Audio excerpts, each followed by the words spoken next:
someone said, well, why would any of you use your time, energy, and resources to go and speak to a room of people who have potentially committed murder? And it made me think, like, why would we do that?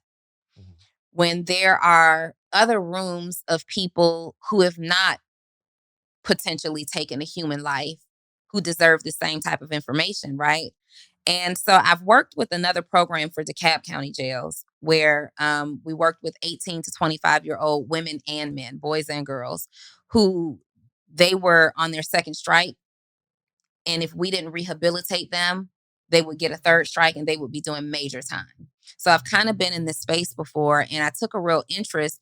Some of those people, for starters, are innocent.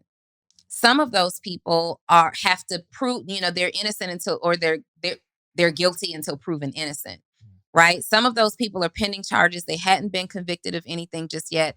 And some of them are so poisoned by their environment that they need someone. Like, these murderers get out of prison, they get out. People who have been convicted of a violent crime one day will get out. And if somebody doesn't go in there and take some time and communicate with these people who have done these things, then when they get out, they're just guaranteed to be repeat offenders, right? So I get the concept of, why would you go in there and talk to people like that? But do you understand what happens when these same people are released back onto the street? If nobody takes the time to try to help them evolve and infiltrate them with some change and some knowledge and to show them the difference between where you are and where you can be, they're just going to go right back.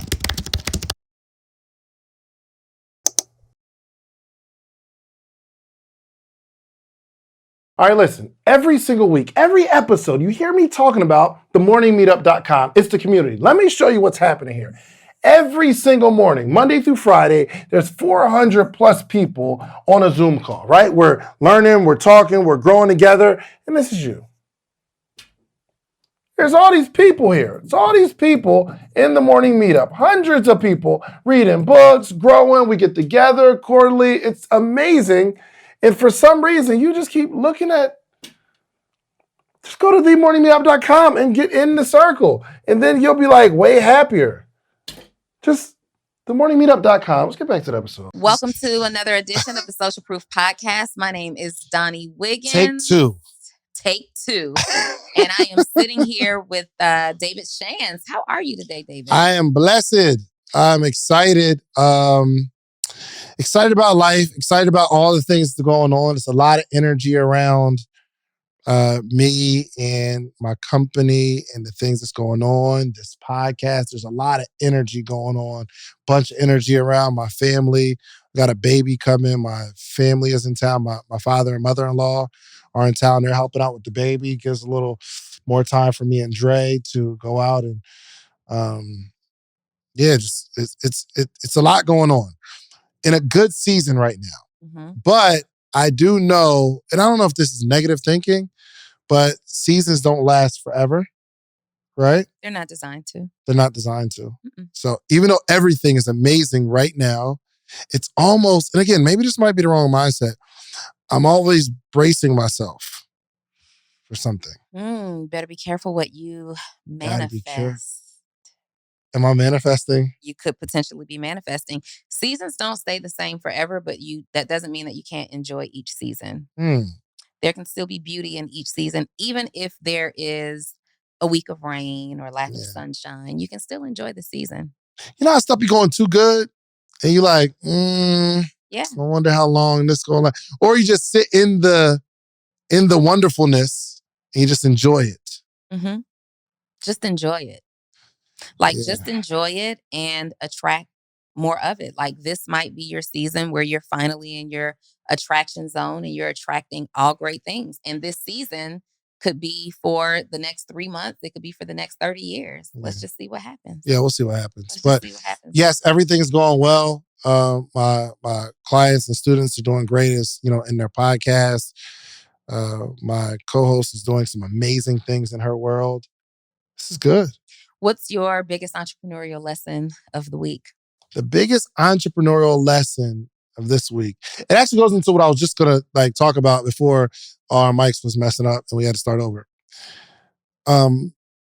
Like you said, being yourself, but being yourself is a process, or becoming the best version of yourself is a process. So for instance, if you are trying to make content, you got your notes, they're all written down. So you got 3 points and you got the points under the 3 points. And you want to speak and give someone a powerful message, but you don't want to use the paper, right? Because they're like, oh, well, you got a paper. Can't be that powerful. So you're taking this time to put the paper down and try to say it, and you're stuttering because you can't remember the third point or the second point under the first point. My message is to start with the paper. Just start reading it. I ain't gonna remember this, but let me tell y'all what I wrote down for y'all today. And I'm gonna walk off my notes real quick, but you really need this. Yeah. In our mind, we think someone cares. But people really just want the information. But eventually, you'll be on the paper and you'll be reading word for word. And a week after that of doing this consistently, you'll just know the points, but you'll have to refer back to the points. And eventually, you'll just know the points. And eventually, you'll start speaking. But nobody wants to be the person who's reading the motivational message that you have for somebody until they get better at it. Yeah. So that's how you walk into becoming the best version of yourself. Yeah, and I think in regard to that also has a lot to do. Staying in your lane has a lot to do with that. Mm-hmm. So I love to go on stage. My memory sometimes doesn't support my messages, right? And especially if there are nuances through through steps. If I have to give steps of something, there's a 7-step process. You may see me on stage with my notebook just to kind of refer to it, or with some type of device, because I don't want to forget something. And sometimes when you're on stage, maybe you're nervous and you just forget something organically. However, we're able to generally do what we do here and give the advice and the conversations that we have here, because we stay in our specific lane in our area of expertise. So we don't have to.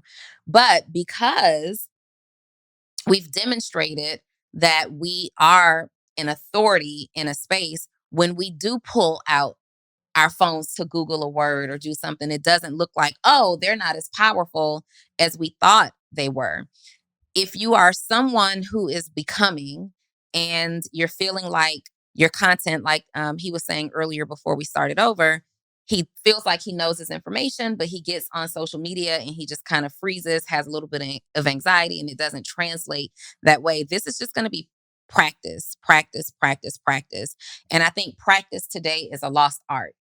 We're learning things and we know the information and we feel so good about it. We feel so sure about it, but we're not practicing. You know how to do it, but do you know how to teach it? Mm-hmm. Those are two totally different things.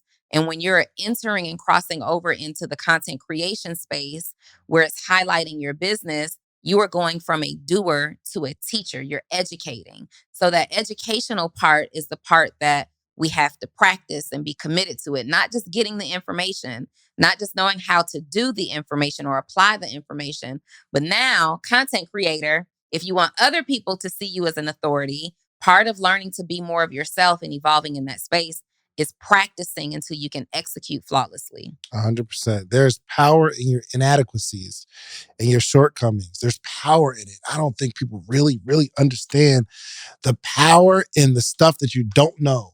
There's strength in that. This young lady on the morning meetup, she said, I want to start something. What did she say? I want to start something, but I'm not an expert in anything. And I'm like, yo, you're in the best position because your audience gets to learn with you. Go on there. Yo, I don't care if you are the most unhealthy person in the world, start a healthy podcast. Start a podcast about health.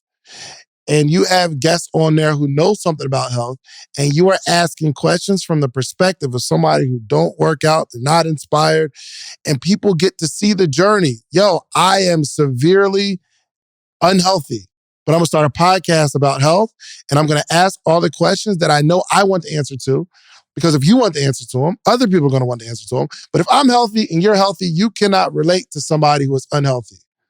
Because you already got the motivation and the inspiration. You already know what to eat. There's no power in that, right? So no disrespect. I saw the Jay-Z and Kevin Hart interview, and I didn't like it. Because it was like, it was two friends, high level, know each other, and they were, in my opinion, Kevin was asking questions from the perspective of a friend or a colleague. That don't help me. And it wasn't as engaging. It was almost because it's almost like Kev was obviously showing the fact that he has a relationship with Jay-Z and he knows certain parts of his story. I don't know. So you're skipping like 5 steps that I can't relate to. So there's power in not any time I do something that if I don't know a word, if I don't know what I'm doing, I'm the first person, somebody asks me a question, I'll be the first person to say, I don't know. Yeah. There's power in that. I don't, listen. Okay, he's new. He's new. He don't know. So go, give him the mic though. Yeah. Give him the mic. What was that show? Teen Summit? Remember they were all on the stage? Go ahead, Orlando. No, you're good. But I think because Kevin is not always good. You know, he's in that space and he's brand new too. So he don't know, how to best present an interview in terms of. And that's my point. But check this out. Say, for instance, Kevin was interviewing people about the shoe culture and he doesn't know anything in the shoe culture. He'll be amazing. Yeah. He's going to ask all the questions he don't know nothing about. And so it's a true curiosity. I don't want people to miss what you're essentially saying, right? You didn't enjoy that interview because you were looking for information that you didn't know. Kevin interviewed Jay-Z from the perspective, from the position of friend. When you're interviewing people for your audience, you have to interview them from the perspective of your audience. Sure. You may actually know the answers to the questions that you're about to ask, but you know that your audience who's tuned in may not have that information. And so you want to be sure, and this is a strong point for you podcasters and content creators, not from your lens, but what does the audience need to see and hear in order to be satisfied with the work that you produce? 100%. That's why I'm waiting for like some content creators to say, I learned this today, and you share information about something you learned today. Mm-hmm. But we want to like go on there and be the expert. But I'm telling you, there's power in it. So whatever you want to teach, Dave, just teach it in the most authentic way possible. But you have to keep teaching it in an authentic way, and your own authenticity will improve. However you got to do it. If you're nervous, just keep going on nervous. Start with, yo, I'm nervous, y'all. Mm-hmm. Mm-hmm. And a lot of times that takes the pressure off you. Just, yo, I am nervous. Yeah. I'm not into social media. I know these phones, but talking to y'all, I'm just nervous. So just bear with me. Just get to the end. This is going to help y'all. Y'all can take something with it. Yeah. You'll be surprised by how the people who end up being your community, your go-to, the people who are kind of sold out for your brand, personal or professional, you'll be surprised at how they love what they're going to fall in love about. What they're going to fall in love with about you are your inadequacies. Mm-hmm. So if you get out there and you say, hey, you guys, I have this stutter, but you're going to get the information. Hey, you guys, I get really nervous, but you're going to get this information. Hey, you guys, bear with me. My spelling is trash, but you're going to get this information. Like, I used to, when I started doing presentations in the network marketing space back in the day, I would always have some kind of a fumble with the technology. I was a 6-figure earner in that space. So I was a 6-figure earner, period. And I would say, I'd always be like, here I go with the technology. Thank God I don't need to know this kind of stuff in order to make 6 figures. Y'all still here for the information though, right? And people, like, I became that person, like, Donnie's screen might not work today, but, she may not be able to merge these things. Like, that becomes a thing. Like, on this show, I posted yesterday, shout out to the Sprinter that was just custom designed and now in the process of being wrapped. Did you guys see that? Y'all got to see the Social Proof Morning Meetup Sprinter? So amazing. So I posted a reel yesterday showcasing the new Sprinter. And I asked people 2 questions. Number 1, what did you think about the design of the Sprinter? And then number 2, what's your favorite thing about the Social Proof podcast? I wasn't necessarily looking for an episode. I want to see what our viewers resonate with the most. So many people said things like your authenticity and transparency. Like, I feel like you guys didn't forget what it's like to be who maybe I am now, right? From that person's perspective. A lot of people said things like, I like that you and Dave are unafraid to make mistakes and you guys recover from them well. Like, people notice those things. People notice those things. I made a mistake on the Social Proof podcast in like my 2nd episode that I thought I would never recover from, but it's been like an ongoing joke. People know that I make mistakes and you have to be unafraid to put yourself out there. And if you make a mistake, guess what? Just go back and correct it. Go back with the right information, y'all. Like, don't just try to archive the post and act like, it didn't happen. Don't just run away from the issue. Like, let people know I'm human. I made a mistake, but I know my stuff. 100%. And that's what people respect and relate to. Yo, okay, this goes to a point. We went to jail Sunday. Yo, we were in jail. We went to jail this past Sunday. We were in jail. And it was quite an experience. And I don't, just forgive me if y'all there and I got this inaccurate, but I think they said that 80% of the people that we went to go see in jail were like on some sort of trial for murder, something like that. Like that particular floor? Yeah, it was 80%. So we were in a particular floor with like maybe 7 dormitories on it.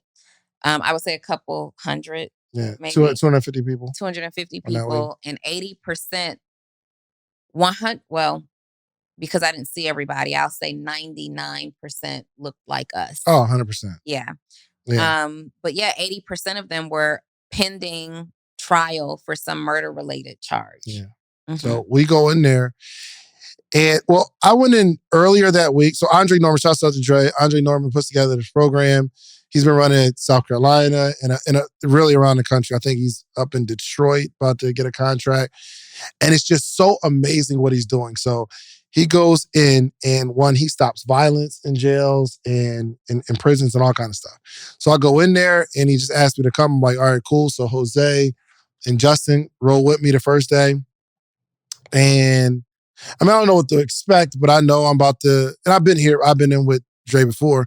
I don't know what to expect exactly, but I just want to pour into them, entrepreneurship, and just kind of just find out where they're at and let's see if we can help some way. And I was just so moved by everybody being locked in.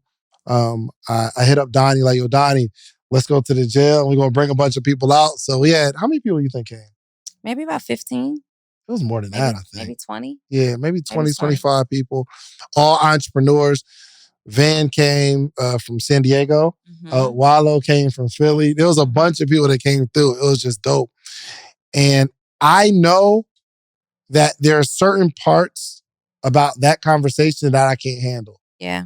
So the first person we had set it off was Wallow. And Wallow is locked up, 15 years, something like that, 20 years? And he goes off. He goes ham. Oh my gosh. Like it was still in him, right? He really, I don't know what he was locked up for. I don't know what he was incarcerated for. Armed robbery, attempted murder, I believe. Okay. So this is a person that today, I think it's Wallow267 on Instagram. This is a person today who has amassed a great amount of success. Multi-millionaire. Right? I saw a contract, man, listen, he showed me like negotiations for their podcast. Yeah. He has amassed a tremendous amount of success today. And to the blind eye, you would just see a young Black male who maybe from urban areas, maybe had, a couple of bumps in his road. You wouldn't necessarily know that he was incarcerated for 15 plus years, right? But he went into that space, and when we were waiting before we went into the dorms, he just kind of sat off to the side by himself. But you can see he's like bouncing, like, yo. He's like in anticipation of this moment because he now knows both sides, right? That's a key. listening to somebody who understands both sides. Wallow now knows both sides. He's been there. He's been in the roughest of prison, environment. He goes in there and he starts talking to these guys, and he's like not holding anything back, completely unafraid, holding nothing back. And he said some super powerful things, to connect. Like, we know these obvious things. We know that most of you men have children at home who are missing you. But then he takes it a step further. Like, how many of you, though, grew up in a fatherless household? And so many people raised their hands. Well, how did that feel? Like, he forced them to confront the same mistake. Like, he put this mirror in their face. How did it make you feel to grow up in a fatherless household? And everybody, it's terrible. It was trash. It was this. Well, this is what you're doing to your kids. This is what you're doing to your mom. This is what you're doing to your girl who's back, waiting. And he told them, like, while you're out here riding for the homie in the streets, the moment you get locked up, the homie is with your baby mama in the sheets. That's a fact. Like, the same dude you out here killing and holding down and won't snitch on, while you away for 10, 15 years, is holding your child's mother down, holding your girl down, your wife down, right? Listen, if I was going to teach you how to make $1 million, would you give me 10,000? Like, if I had a course teach you how to make $1 million a year, positive, you're going to make $1 million, would you give me 10,000? Of course you would. It's no brainer, right? So in a calendar year, we make 7 figures with the podcast. But there's 21 things that I extracted from that you're going to need to launch a podcast. But I only got time to give you 3 right now. One is you need a distribution platform. The distribution platform is what you upload your podcast to. That platform sends it to Spotify, Apple, Google Play, so that your supporters can actually listen to your podcast. You're also going to need a microphone. You need a really good microphone so it's crispy audio. And 3, you need an income strategy. This is not necessarily a hobby, unless you're going to make it a hobby. But I can teach you how I made the 7 figures with these 21 things. Now, the good news is you don't have to give me 10,000. My ebook is only $37, okay? So listen, go to podcastebook.com and get the 21 things that you need. And I can explain it in detail, all the things that you need, okay? Podcastebook.com. Let's get to the episode. Someone asked me, I told them what we did about going to the jail. And someone said, well, why would any of you use your time, energy, and resources to go and speak to a room of people who have potentially committed murder? And it made me think, like, why would we do that?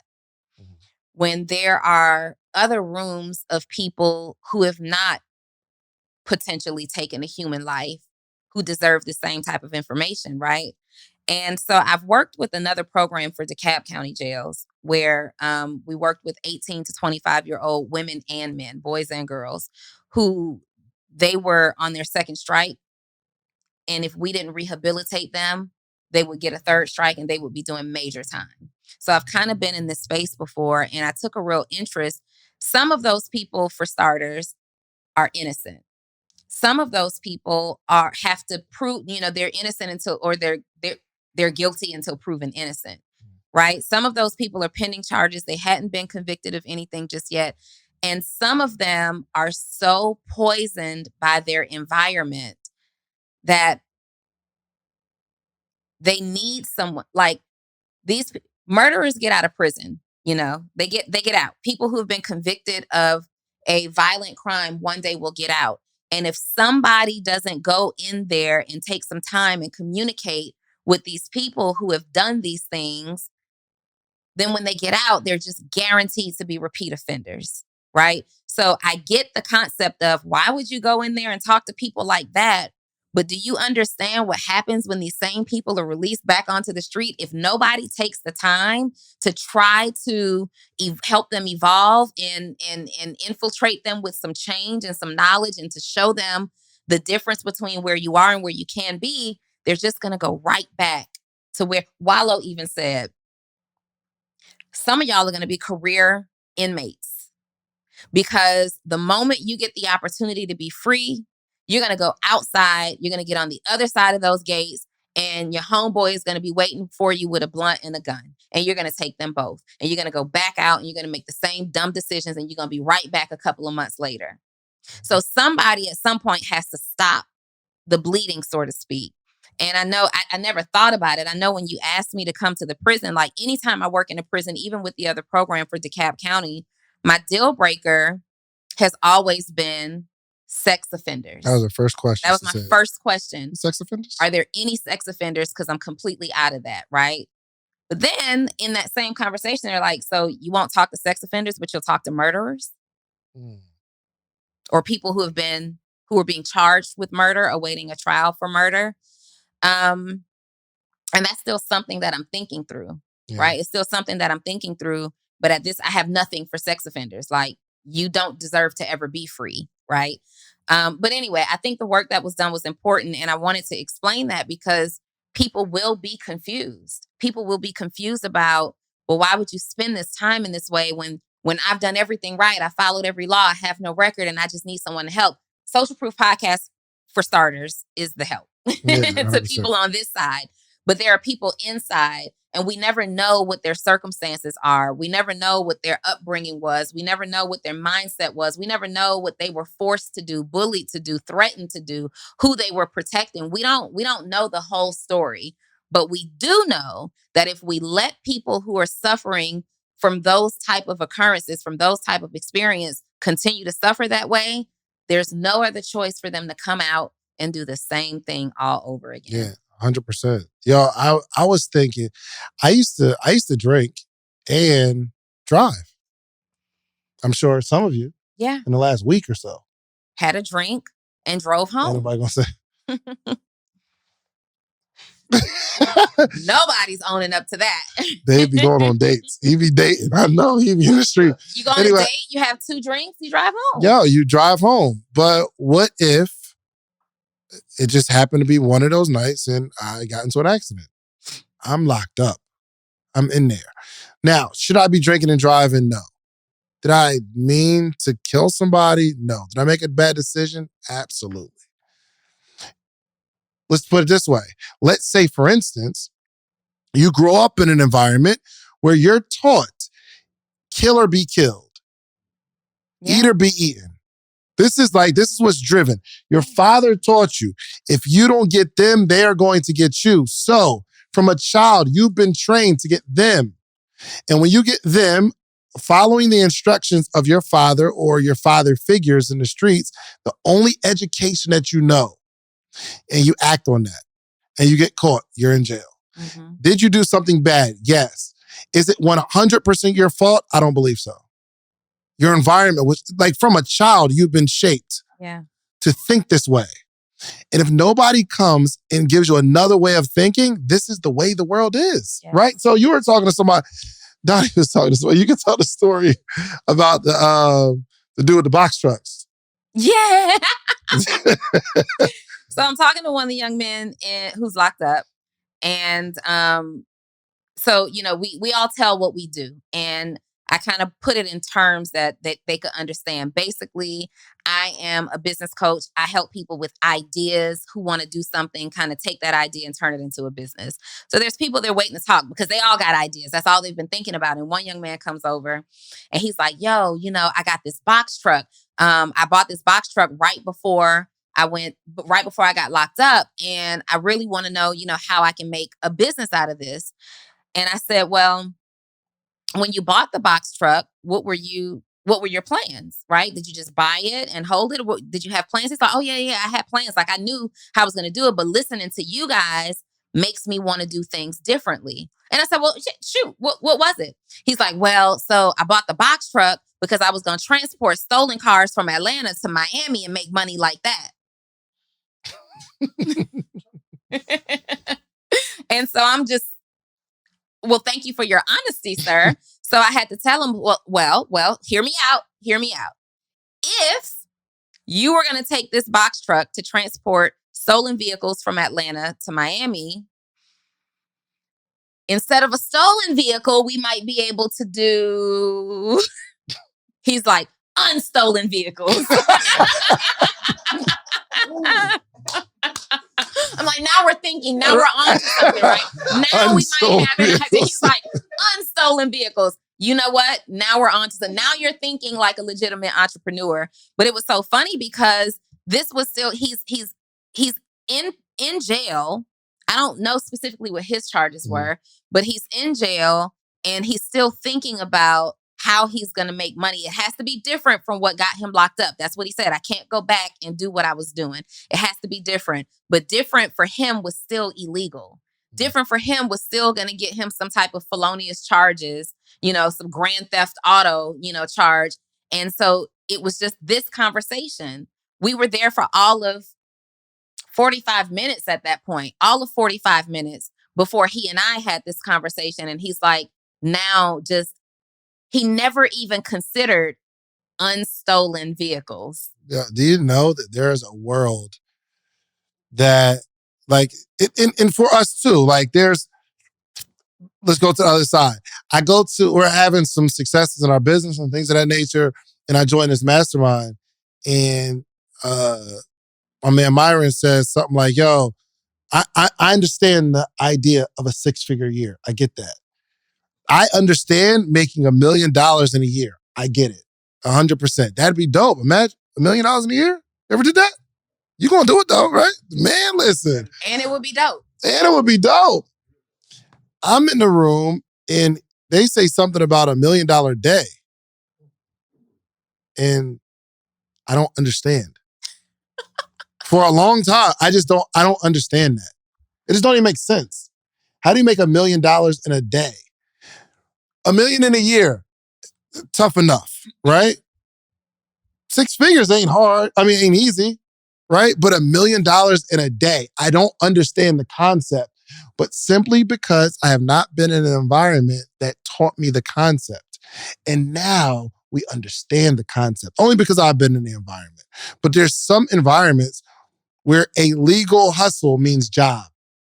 Yeah. Or there's certain environments where a legal hustle means I still can't feed my family with that. There has to be there's got to be something in it, right? Or we've been trained that the world is not fair and we got to go rob, steal, we got to get whatever the world owes us. This is the environment that we've been in. So this kind of goes to a point that the thing we talk about all the time, where your environment shapes who you are. Yeah. So if you want to become something different, you have to what? Be around something different. Yo, it's just that easy. It's just that easy. If you come to these podcast recordings every single week, you will be different next year. 100%. Because it's just a different conversation other than the conversation you're going to have outside of this with your friends, your family, maybe like some of your other entrepreneurs, and maybe they're your peers, maybe on the same level. They make 100,000, you make 100,000. It's a different conversation versus millions. You will be drastically different next year. I guarantee it, because you're going to be exposed to something else and your brain starts thinking in a different perspective. Yeah. Because we're opening your mind up to to a whole unstolen vehicles. Unstolen vehicles. I don't even get the concept. Or someone may have told him, this is what you do with a box truck. You take the car is the best way to transport this. I can't even think of another thing to do with a box truck, because no one taught me what to do with a box truck. No one taught me it. But this is the vehicle that you get if you want to steal cars. Yeah. And get it from Atlanta to Miami.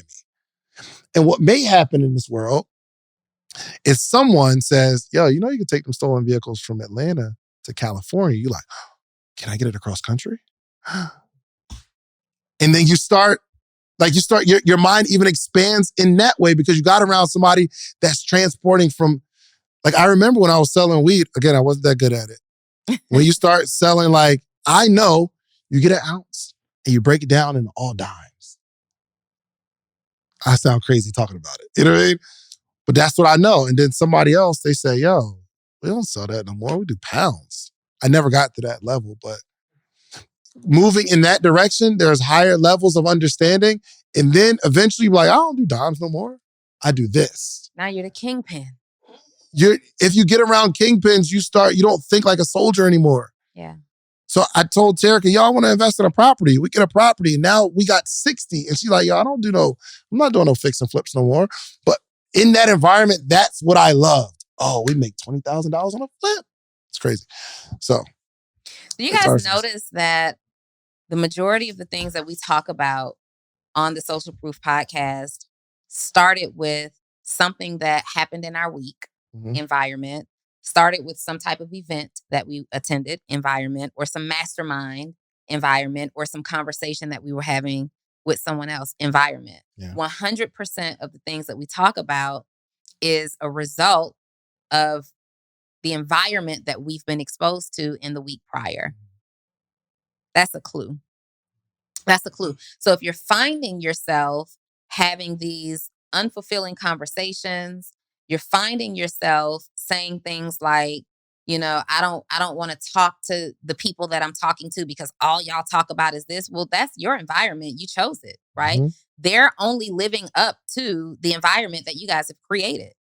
Yep. You can't be mad at the people around you, friends, family, or likewise, that are speaking to you about things that you no longer want to talk about because they are holding up their end of the bargain in terms of the environment that you guys created. So if you want something different, then maybe you need to be a standout in your environment. Like you need to be a standout in your circle and you need to do some different things and then maybe bring that back.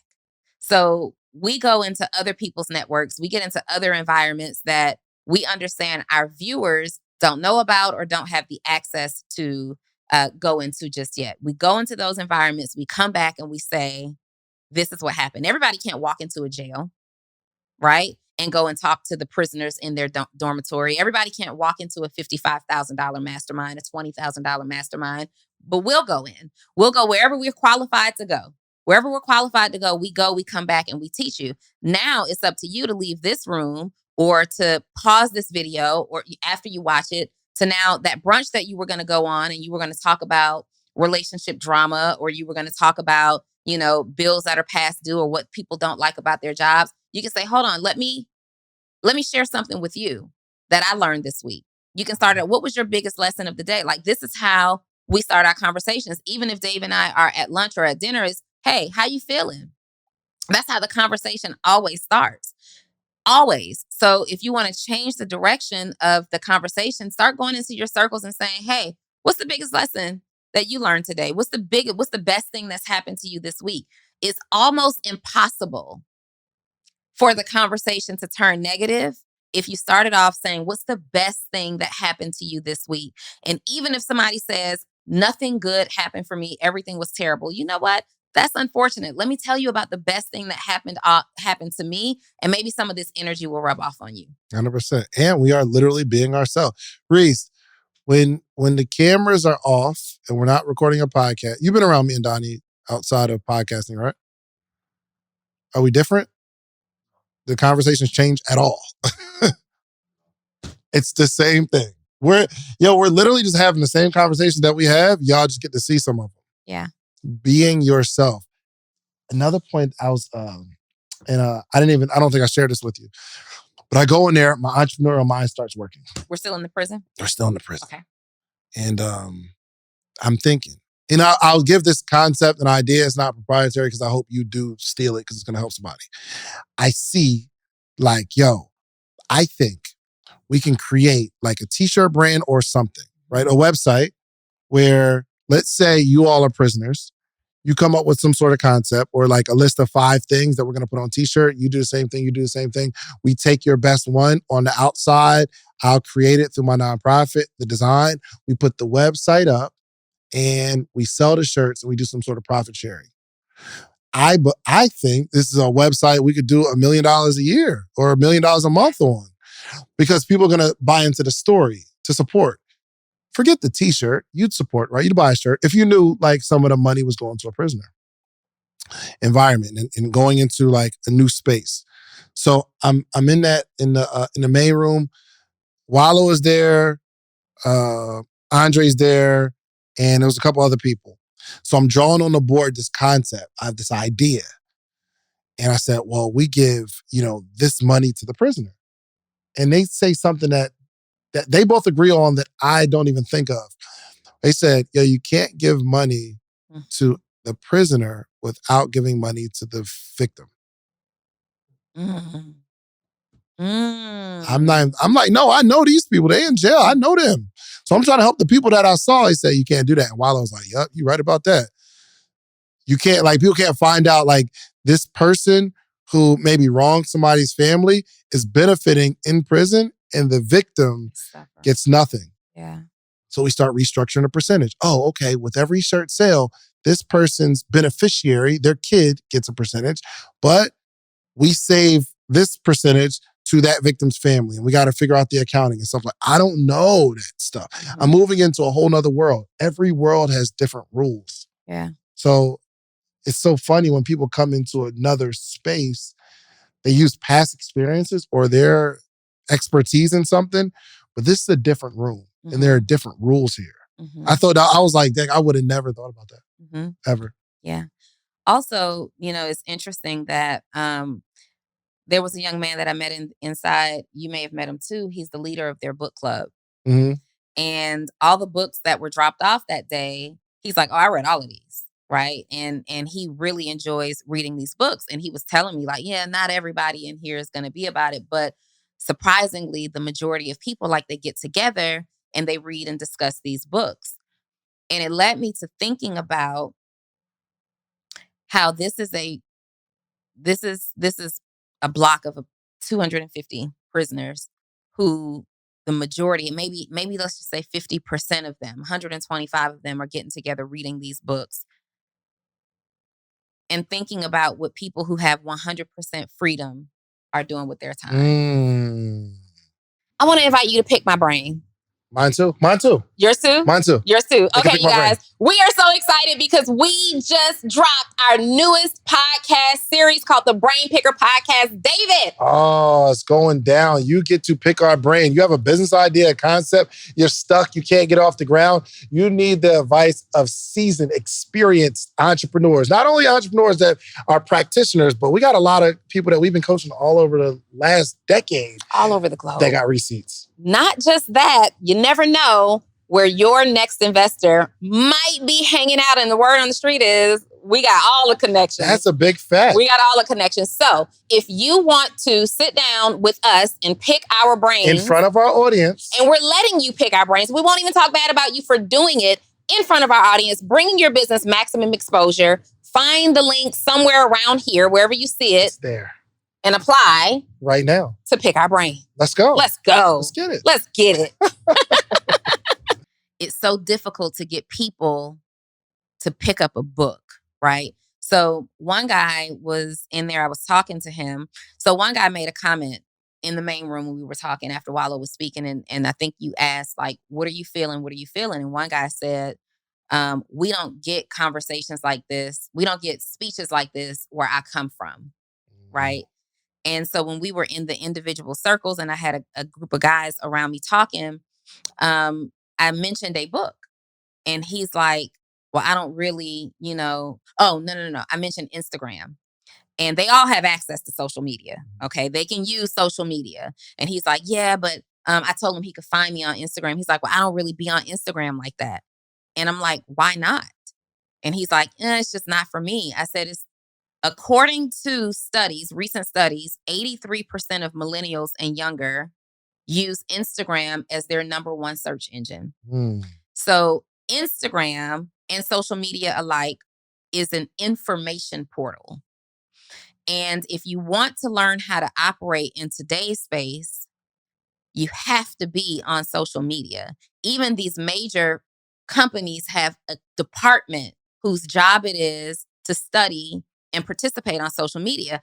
And so I made the point to him, like, you can never again say to me that you don't have access to this information. You can never again say to me that people aren't coming into your neighborhood giving you all these kinds of talks. I'm in your face right here. I can be in your face through social media, however you're accessing it. And the same thing applies. The reason that they say that if you want to keep a person far away from success, put the keys to the game inside of a book. Because the answers are there, but most people won't pick up enough books to get the answer.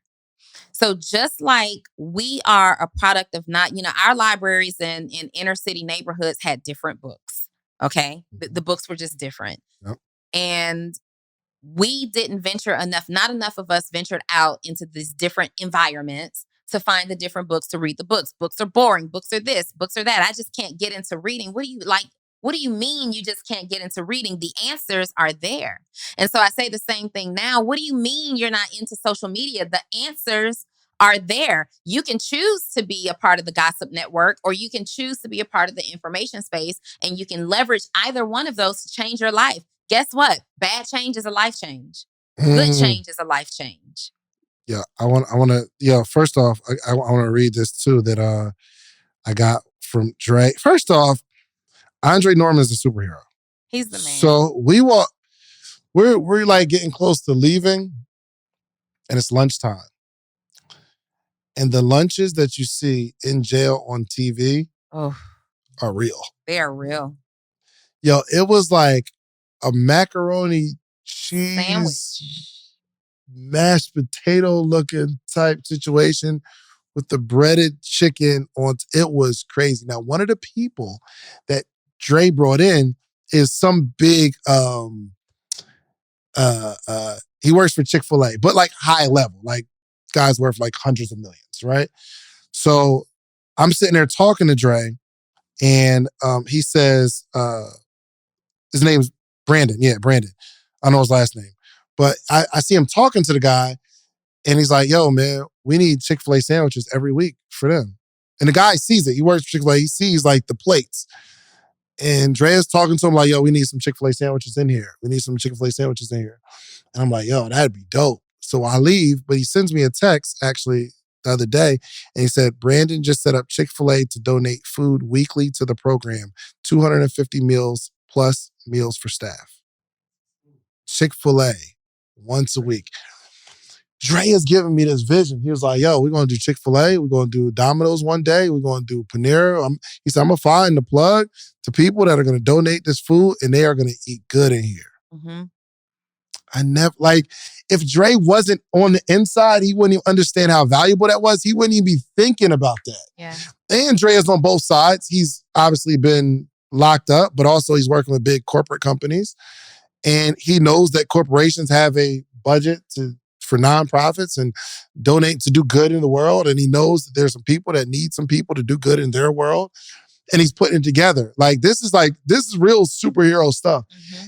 And him doing it makes me say, yo, we need to create some sort of entrepreneurial initiative. Like, can we create something, right? And I'll say it on this podcast. I'm sure some of you guys in this room are listening, and you're thinking, yo, I wonder how we can do it. Like, your book, if you got 250 of them, put 200. Dre shut down the whole like little area that we was at, and he was like, yo, it's reading time. Yeah. No talking, 10 minutes, read. No talking. Mm-hmm. No talking. The volunteers, us, me, Donni, everybody that came, he's like, yo, y'all too. So I picked up the book, and he's like, yo, read. I'm like, yeah. Okay. I had a book, and I'm trying to show somebody something. Donni, no, read the book. Okay. We all read. He's creating a culture. Yo, shouts out to Andre Norman. Yo, he's doing an amazing thing. Oh, go ahead. No, I just want to throw another alley-oop to Andre Norman, especially for you throwing alley-oop first when he did the podcast. Mm-hmm. And I was on that podcast. Here's the power of the seed in the right environment. I'm in the mall, running the stand, the kiosk. There's a gentleman walking by, and he says, yo, show me some love. And I'm looking like, what? He like, man, get up and hug me. And I'm like, who is a random person? Random dude. And I'm like, who is this dude? But I'm like, I'm gonna show him some love. You know what I mean? So I get up, I ain't give him a full embrace hug, but like enough to be like, I'm hugging you. And he was like, you changed my life, man. And I'm like, who is this dude? He was like, yo, I was sitting in the cell and we was looking at this podcast this dude had, and you was talking on there. And I thought Andre. And I'm like, oh, Andre. He's like, yeah, Andre Norman. And I'm like, wow. And he was like, so I'm walking through the mall. He saw the poster boy. He like, and I looked, I'm like, that's the dude that was on my podcast. I'm like, wow. Like, what's the chances? Me and dude connect right now. We talk like probably every 2 weeks. Wow. That's amazing. Yeah. Doing good in the world, man. Mm-hmm. You got to do good in the world. And I can't even explain the feeling of that. Yeah. When you've done something. Like, we used to go to schools and talk to the kids. Mm-hmm. I went into the bank one day, and one of the kids, he's like, yo, you changed my life. Yo, I got my business started. He said, yo, I was a sophomore when you came to my school. I remember all y'all entrepreneurs. He said, since then, I've been thinking entrepreneurship, and I got this job at the bank. I graduated high school. I'm in college, and I'm gonna start my business. Man, I remember, and I can't explain the feeling. Yeah. I wouldn't trade money for that. Yeah. But some people, they just don't understand benevolence and why you do some of the things that you do for another human being. Yeah. I think what it helped me understand in that moment was the power of the seed. Because even when I did it, Dre was like, oh, it's going to be broadcasted to over 350,000 prisoners. I'm like, cool. And I did what I do like normally, but when I left, I was like, I wonder who really going to hear that. Yeah. But it wasn't to that day where I was like, dang, Jamel, don't forget the power of a seed. Yeah. So many people talk about changing people's lives. Yo, I'm gonna give you this information, it's gonna change your life. I'm gonna do this, it's gonna change your life. Do this, it's gonna change your life. And then they never actually change anybody's life. For sure. Right? It sounds good to post, though. It sounds good to say, it sounds good to post, it sounds good to puff up, puff your chest out and puff up your information. But I think that people have to tell you that you've changed their lives. People have to tell you that the information that you put out is so valuable that it changed their lives. Like, it's not for you to say. You can say, this information that I'm about to share with you changed my life, but it's very arrogant and irresponsible to tell somebody this is going to change your life and you've never changed anybody else's life. I hear it so much. It used to be a thing. I used to tell my team back in the day when I did network marketing, they would always do these presentations and the information I'm about to share with you is life-changing. You just signed up. Like, you literally just signed up, and I see that you see the vision, but I need for your life to change first. Before you go out there and you start making the promise to change somebody else's life, let's see you execute that information to a point where your life changes first. 100%. And then you take what you've learned and you go out and leverage it and say, this changed my life. And you keep spreading that message and you keep talking about it and you keep showing up as yourself. And then one day you're going to get the email, you're going to get the message, you're going to run into somebody who says, what you did changed my life. 100%. 100%. And that's when you earn the right to say, this information that I'm going to share with you guys is life-changing. For sure. You got my man right here? Hold on 1 second. I love exactly what she's saying. Jamel and I, we always talk all the time. Are you a pastor? You hold the mic like a pastor. It's crazy. I don't know. You know what I mean? Like, I don't know what it was, but when he came on, he gave me pastor. Go ahead.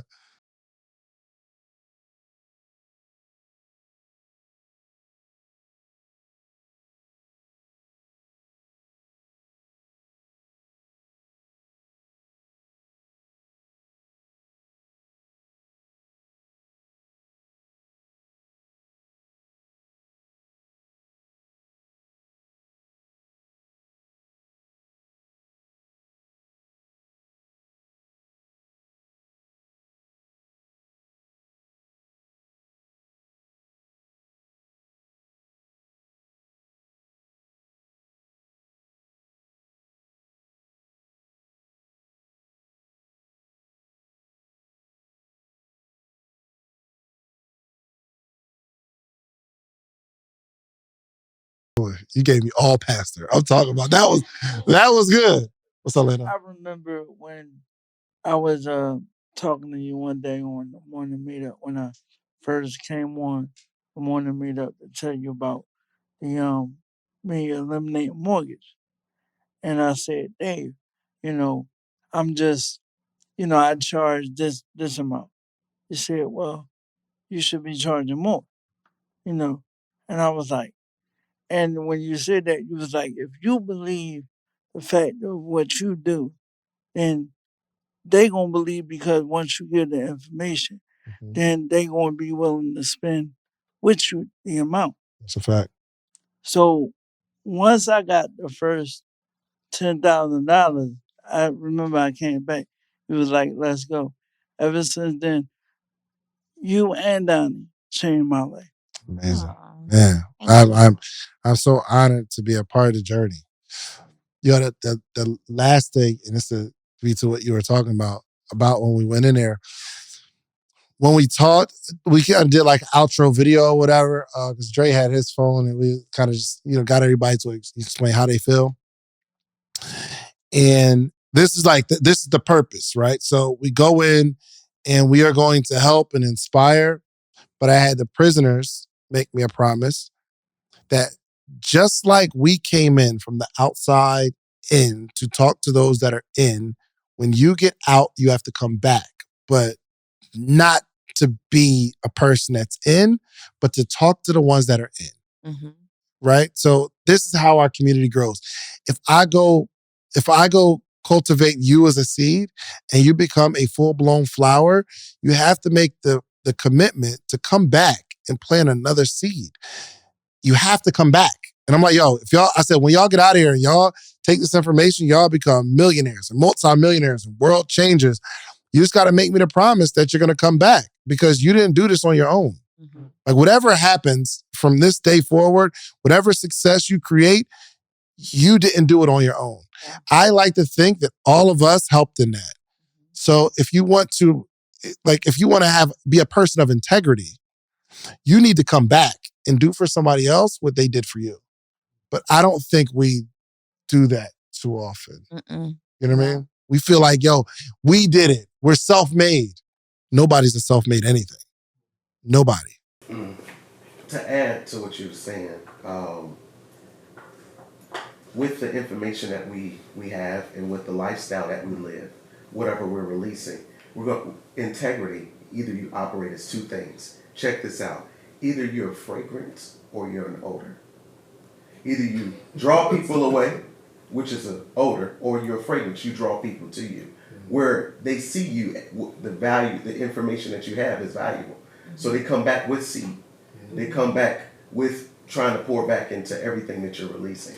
100%. So as our integrity, as our influence, as the information that we're releasing, we got to ask ourselves, are we releasing it as a fragrance or as an odor? Then we will really receive our reciprocal. Then, so I'm going to use that bar that you just dropped, except when you hear it, just putting it out there, it's going to be, are you a perfume or are you a skunk? That's what I'm going to do. Let me write that down. Y'all don't play with me, okay?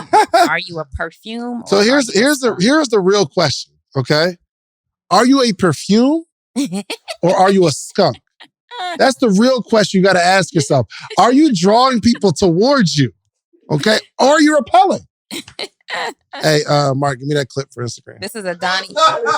This is a Donni bar, by the way, just so everybody is fully aware. Oh my gosh. Well, yeah. And I be having to write it down like that's a Donni bar because I be writing down so many people's things that I'll say it back and I feel like, was that mine? Was that original? This, ladies and gentlemen, is a Donni bar. Go for it. Can you move that pillow to there? The thing is, probably everybody in this world, we got less than 100 years left on this earth. Mm-hmm. If we're not serving others, really, what is it about? What y'all discussing now, to me, is high-level conversation. That's high-level entrepreneurship because it plants seeds in the ground that need it most.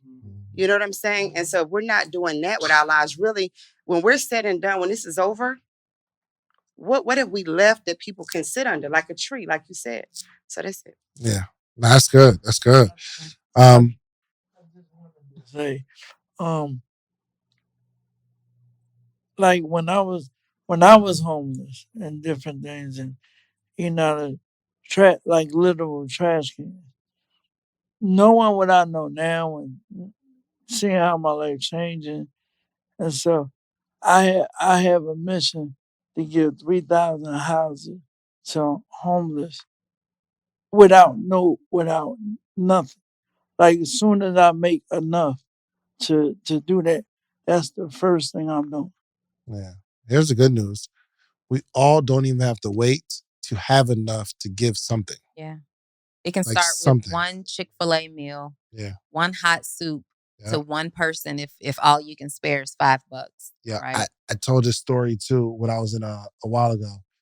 But I was in line. It was an older lady. We was like, I don't know, we was in line getting something, whether it's fast food or something. I just remember the scenario where the lady is paying for her food. It's like $3 or something like that. And she's an older lady. And I'm on the phone And she's like in her little change purse. I'm on the phone. I'm seeing it, but I'm still in the conversation. And the lady pays for her food and leaves. And I come up and I pay for my food. And that joint bothered me for a week. And I couldn't understand why I didn't pay for it. Why was I too busy to come out at $3 just to do something nice for another human being? And I don't know why it burned me up so much. Yeah. I was like, yo, I felt it, but I didn't move on it. And I think there's probably going to be some things this week where you feel something. And I'm not saying if you don't feel it, don't do it. Don't do it.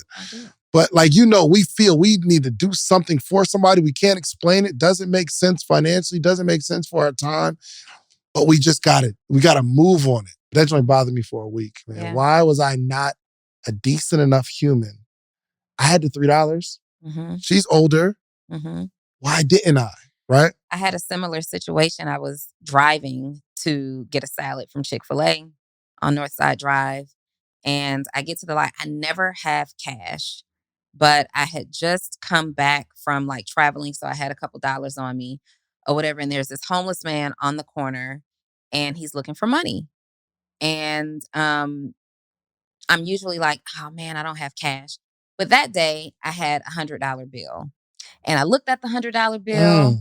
Looked at the homeless man, looked back at the $100 bill, the light changed. And I'm like, ooh, saved by the light, right? So I go on my way to Chick-fil-A. I go to get my salad and I'm in the line feeling like scum of the earth. I use the light as an excuse to keep it moving because I can't hold up the traffic.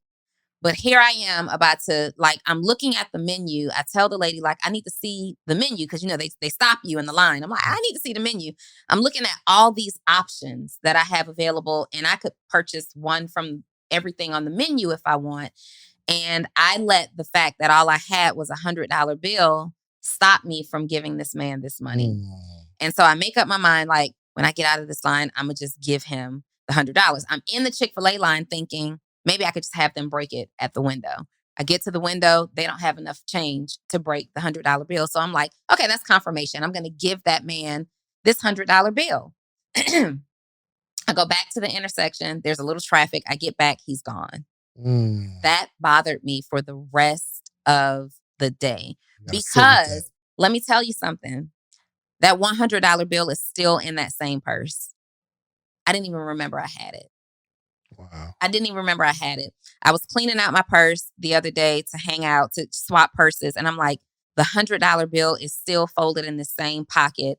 And I immediately thought about, I didn't even need, not to say I didn't need it, but I didn't even remember that this $100 bill was there. It would not have impacted me negatively whatsoever to just do the right thing and give that man that $100 bill, something that would have probably changed his life in that moment. Yeah. I held on to because it was it's not the normal $5. It's not the normal 10 or 20. It's $100. But yeah, I felt bad. So what are the decisions that are easy to make? And I'm not suggesting that you go out and you give everybody $100 and you only have $1,000 to your name. Maybe that's not going to be the best idea, right?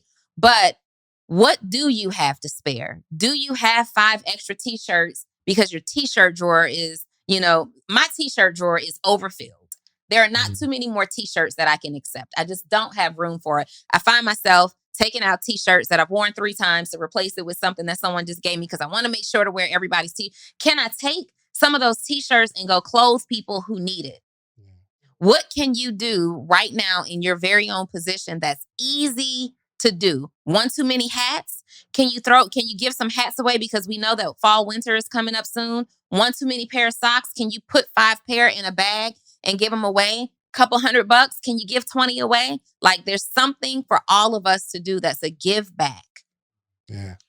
And what's crazy is the more you ignore that voice, the easier it is to become numb to it and you'll stop getting it. Yeah. And you'll become that type of person who doesn't help anybody. So I'm asking if you guys are going throughout your day and you just feel you need to call somebody, or you ever feel you need to just check on somebody. I don't know where the feeling comes from, but the more you ignore it, the easier it is to ignore. And then you become numb to these types of that's why anytime I feel it, I gotta go with it because I don't want to lose that human part of me. You know what I mean? I'm starting to feel oh man, it's been a bunch of days since we went back to the jail. I need to schedule another day because I don't have another day scheduled. But I know for myself, the longer I go without going back, the busier my life will become and the less important that's going to be. And I won't even feel it anymore. I won't even remember the people who need it. I won't remember this conversation. But I got to go back. Yeah. So keep going. Go ahead. Yeah, so basically, I just want to add to it as far as saying that your stomach doesn't growl because you're sleepy, right? In other words, you know right from wrong. So anytime you feel that, just that's God actually questioning you to do the right thing. That's good. Your stomach doesn't growl because you're sleepy. Listen, all bars are rights. We're about to go into a new season. I need to refresh my bar catalog, all right? Your stomach doesn't growl because you're sleepy. This call is being recorded for God is. I'm a figure out how to make that mine. But trust me, you're going to see it this week on social media. 100%. Mm-hmm. Donnie, how you feeling? Everything good? I feel amazing. Do you think we did what we were supposed to do? We did exactly what we were supposed to do. I'm sorry. Accountability. Donnie has been going through names for her podcast. Don't put them out there. We're not going to put them out there, but we need some accountability. We definitely need some accountability. So, yeah, I think we have the name. When are you going to launch your podcast?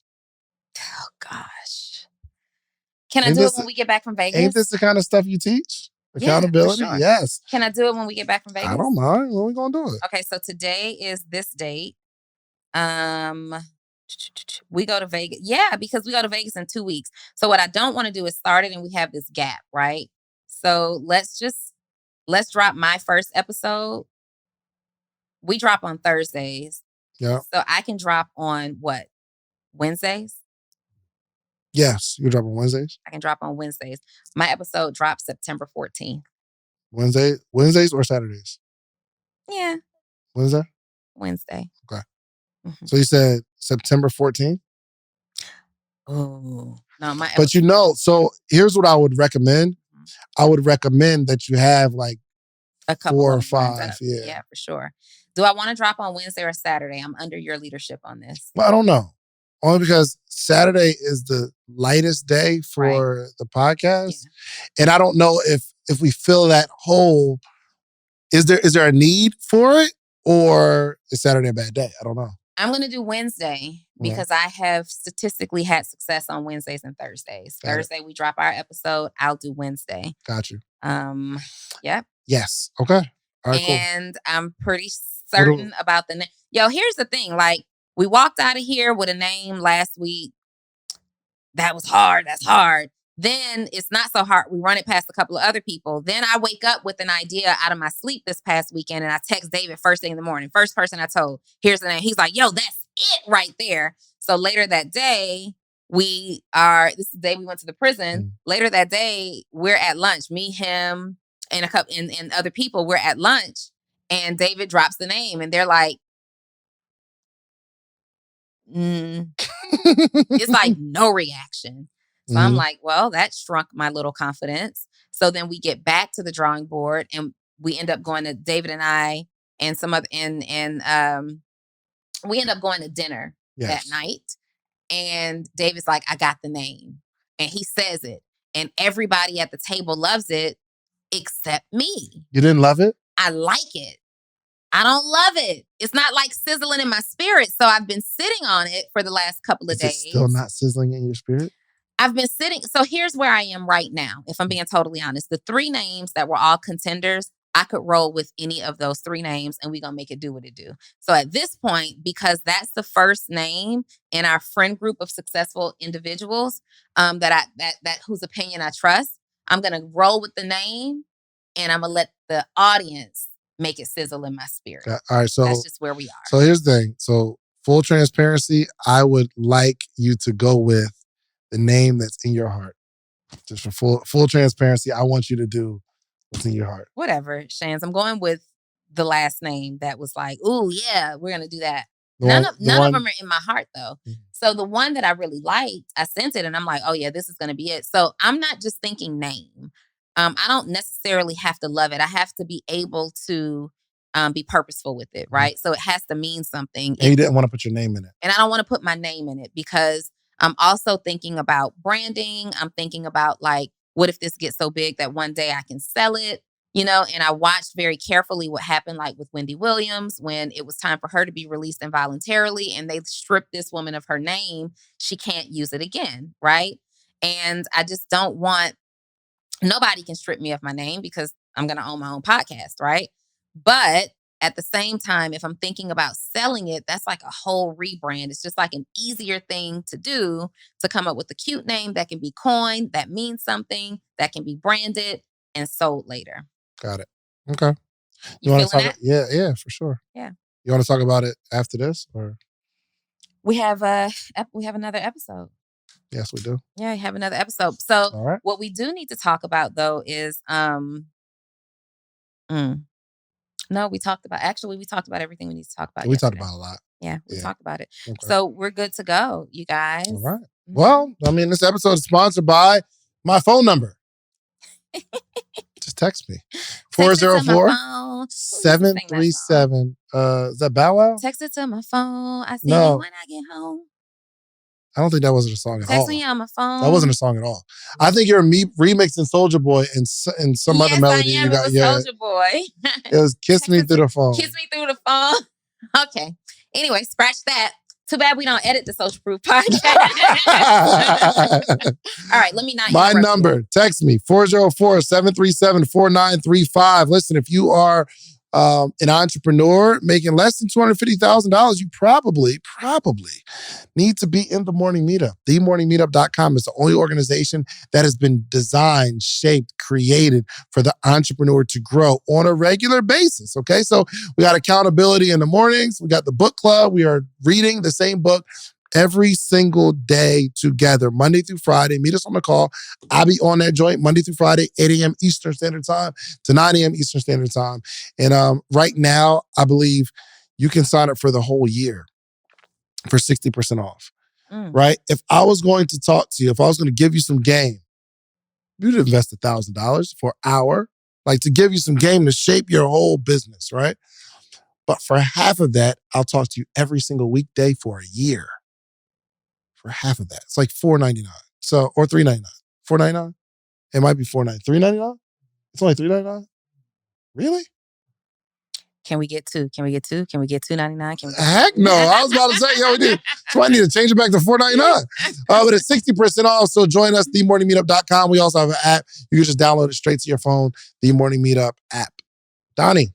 Yes. Before I get into my drop for the day, something really great happened. We're talking about like life change in this episode.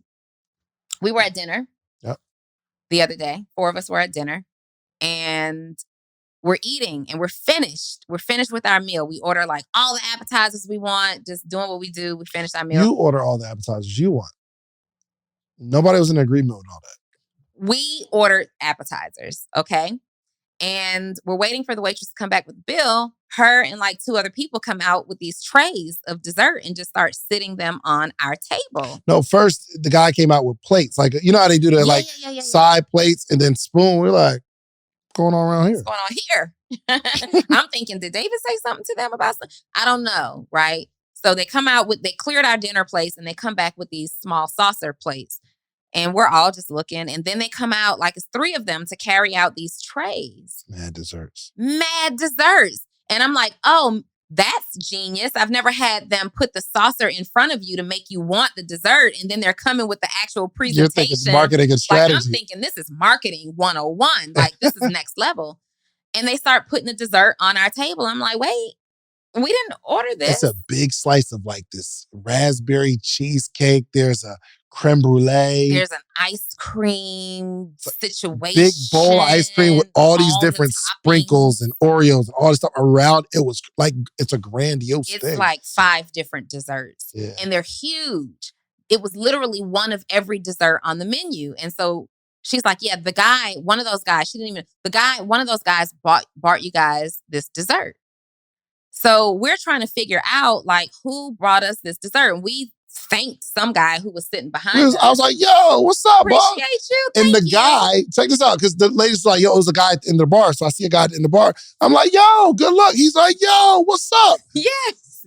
I'm like, you got a dessert? He said, no. What are you talking about? He's like, I didn't have anything to do with that. So the waitress comes back and we're like, can you just point the guy out? Because we want to say thank you. We're killing these desserts. Right. We want to say thank you. And she comes back and she has a note and she's like, well, the guy is gone, but he left this note. And she gives the note to David. And it's a note that said, David, you've changed my nephew's life, with his name. That's it. His Instagram name, and he left. He just he left. left. He ain't say nothing. Like, he didn't say anything. He didn't want anything. So we're all like on Instagram trying to read the note. Like, what does that say? We're trying to find him on Instagram. And David and I posted, that what he did and thanked him, for it. And I know his response to me was, you never know who's looking and sees what you do. He didn't even see me at the table, but I guess maybe after I tagged him, he realized we were connected. Mm-hmm. He's like, no problem. You never know who's watching. You guys keep changing the world the way you're changing the world. Man. That was big. You know why it's so big? It ties into exactly what we were talking about. Mm-hmm. He didn't want no picture. Mm-mm. He didn't want no follow. He didn't want no accolades. He didn't want me throwing this, yo, dude. He did it and left. Wait, and that's not even the biggest thing. Not only did he not want like a follow or any recognition, he wasn't following you or I. Neither one of us. He wasn't following either one of us. Right? Like, and so you think people aren't watching because they're not following you. They're not doing this. But you are impacting people. You have an opportunity to impact people in ways that you don't even know, good or bad. That's not even the thing. It wasn't even for him. It wasn't for him. It was his nephew. He wrote, yo, you've changed my nephew's life. Yeah. He's doing something for somebody that helped someone he knows, but didn't want recognition. Hold on. Is that environment? Is his nephew a part of this environment? Man. And his nephew is going back into his normal environment and sharing the conversation. So much so that this person knows, like, I don't even follow you. I'm not plugged into you. I don't even connect with what you're doing, but you're changing somebody who means something to me's life. And for that, I want to do something nice for you. The person that you served didn't give the reward. Is that crazy? I know you can do something with that, Pastor. I know you can do something with that, Pastor. Listen. This episode is brought to you by Six Figure EDU. You guys can text me also 404-737-2767. I help to train and develop coaches, consultants, and course creators. If you are someone with an area of expertise, you're not sure how to package it up, you're not sure how to price it, you're not clear on your message, you need to be connected with me. And then there's so many of you who want options for coaching. Donni, are you still coaching? Yes, I am still coaching. It looks a little different, but it's super impactful. And I want you to figure out what's best. So you should text me 404-737-2767, or you can go right to www.sixfigureedu.com. That's the word six, S-I-X, figureedu.com. And some of you are like, I feel the whole Donni and David energy thing. Like, they a vibe. 100%. I wonder if they can coach me together. Big vibes. Ooh, we can. We can. We got the Brain Picker Podcast, Dave. BrainPickerPodcast.com. We sit on your business for an hour. An hour. In front of our entire audience with a video that's going to last forever on YouTube. Yep. So as you grow, people can see your story, your journey, you get exposure. Pretty much everyone that's been on the podcast got their money back through sales of exposure. This will be the best ad you can ever have in your life. An ad is maybe 60 seconds. We get an hour of exposing our audience to you. Yep. BrainPickerPodcast.com. That's it. And you guys, by the time you see this, we have an event taking place live in Atlanta on September 4th. But the catch is we can only invite, or not even invite, we can only accept like 60 registrants for it. Like 60. So I don't know. By the time this episode airs, the tickets may be sold out, but you'll see the link in the description of this video. And you'll be able to come. David and I are doing an entrepreneurs exchange. We are here to teach, but we're not here to just teach. We're here to exchange ideas and information with entrepreneurs, and it's going to take place in Atlanta. So when you see it go up, because it goes up tomorrow. Yeah, 100%. When you see it go up, better get your ticket fast. And we're also going to take you on a tour of the clubhouse and let you see the Social Proof Podcast studio. Yep. Come on with it. Listen, share this, like this, please. Share it with somebody who can use some inspiration, information, or just needs to be in an environment for a day of just hearing. We got episode after episode after episode. Please like, share, subscribe, give us 5-star Social Proof Podcast. Before we go, no, wait. Why can't we see this in our shot? It's so far. Wouldn't that be fly to see this like right here? But we'd be mad little. It'll be really small. We saw it last week. We can't drop it? Because we had a wider, he had to reconstruct this whole wall.